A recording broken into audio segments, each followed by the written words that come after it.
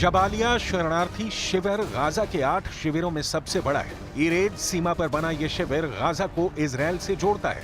इस कैंप में 1 लाख से ज्यादा लोग रहते हैं। एक बार नहीं, बार बार इस कैंप को इजरायल ने निशाना बनाया है। कभी हवा से हमले किए, कभी इजरायली डिफेंस फोर्स ने गोले बरसाए और ये सब इजरायल ने ये दलील देते हुए कहा कि रिफ्यूजी कैंप में आम फिलिस्तीनियों की आड़ में हमास के आतंकवादी छिपे हुए हैं। इजरायल के प्रधानमंत्री बेंजामिन नेतन्याहू की कसम है कि अंतिम हमास के आतंकी के जिंदा रहते हमले रुकने वाले नहीं है। हमले के बीच में चाहे रिफ्यूजी कैंप आए या सुरंग या किला या आम लोगों का मकान, लिहाजा हमले जारी हैं। गाजा में जिंदगी मौत से भी बदतर हो चुकी है। हर आती सांस कब किसी हमले में थम जाए, लोग सहमे बैठे हैं। जैसा कि आपको बताया, ताजा हमले में इजरायल ने 70 लोगों की जान ले ली। हमास ने इजरायल पर सुनियोजित नरसंहार करने का आरोप लगाया है। मीडिया रिपोर्ट के मुताबिक हमास के मीडिया कार्यालय के महानिदेशक इस्माइल अल थाबात्ता ने दावा किया है कि इजरायली सेना ने पूर्वी गाजा शहर में हजारों फिलिस्तीनियों को पश्चिमी और दक्षिणी इलाकों में जाने का फरमान सुनाया और फिर उनके पहुंचने पर उन पर गोलियां चला दी। बचाव दल ने ताल अल हवा क्षेत्र से 70 शव बरामद किए हैं और कम से कम 50 लोग लापता हैं। दावा तो यहां तक किया जा रहा है कि कुछ विस्थापित लोग इजरायली सेना की ओर इशारा करते हुए सफेद झंडे लिए हुए थे और कह रहे थे कि हम लड़ाके नहीं हैं, हम विस्थापित हैं। लेकिन इजरायली सेना ने इन विस्थापित लोगों को भी बेरहमी से मार डाला। संयुक्त राष्ट्र के प्रवक्ता स्टीफन दुजारिक को सुनिए।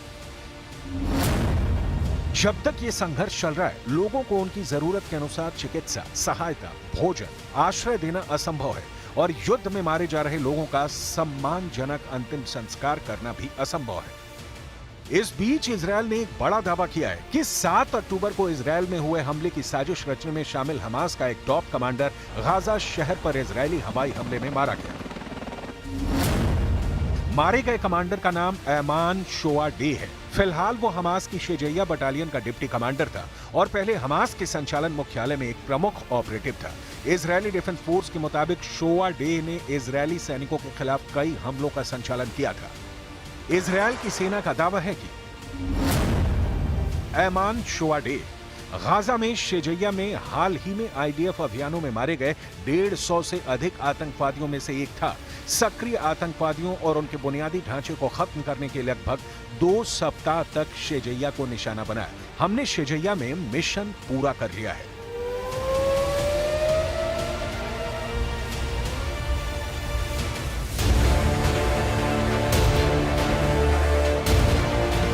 इजरायल के सामने विकल्प बहुत कम है, लेकिन मुश्किल यह है कि हमास के पास जो इजरायली बंधक हैं, उन्हें छुड़ाने के लिए प्रधानमंत्री बेंजामिन नेतन्याहू पर भारी दबाव है। नेतन्याहू हमास के खिलाफ ज्यादा से ज्यादा हमले कर उसे सरेंडर पर मजबूर कर देना चाहते हैं, ताकि बंधकों की रिहाई के लिए हमास किसी तरह की कोई शर्त नहीं पेश कर सके।